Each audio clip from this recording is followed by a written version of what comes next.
same team in the garage, a few more guys, a few more bikes, but essentially it's the same team. Really happy to have James back on the bike. Feels like unfinished business, so to have kept hold of him and kept him on the bike, that's really good for us. And then Andy Reid, really excited about him. I just feel really lucky with the riders. You know, I love their approach to everything. Towards the end of the year, last year we had strong, really strong. We had the pace, wet or dry.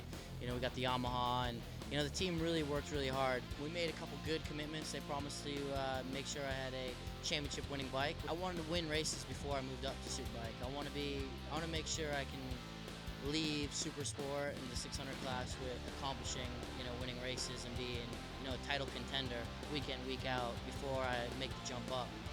And that was really the deciding factor. A good, strong team. We're one of the biggest Supersport teams in the paddock, and we expect to be at the front. Started off obviously a change in team this year, and the bike's working pretty good. Just a few little teething problems out in Spain. We've got just a new environment, and learning the bike, learning the riders, learning the crew.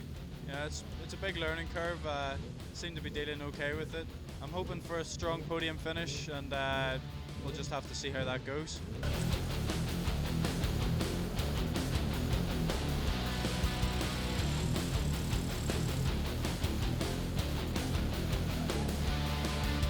Ready for the off. So crucial here. Great start.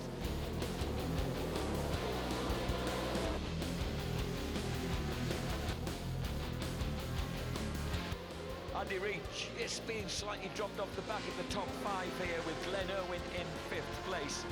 Back up the road a bit. There's the second of Keith Flint's bikes running on his own, really. Rispoli in 6th place. And Andy Reid just about holding the pace of the men in front of him, but ahead of his teammate James Rispoli. And Andy Reid will be the next man who will be fancying his chances of getting on terms with them. So behind him for so long, because it's been quite a squabble. Yeah. This is two aggressive chaps together, you might say. Andy Reid a little bit detuned at the beginning of the weekend, James, because a little bit overwhelmed by the amount of changes you can make to a Supersport bike, and feeling like he hasn't really got to grips with it as well as you'd expect him to. Well, I think he's done a fantastic job so far. Andy Reid snatches. Oh, does he? Did he raise them? But no, he just got there. James Rispoli on the second of the team traction control Yamahas comes across the line in 7th place. We got out of Donington Park. I think we're 9th in the championship. That's how we start our championship this year. We got 22 races left. We're taking the positives, and we're just going to move forward. I think we've got a good platform to build off from for the next round of Brands Hatch. We got it together in the end and pulled it out of the bag, I think. Obviously, Andy, it's his first time in Supersport, and I think he's done pretty well, really.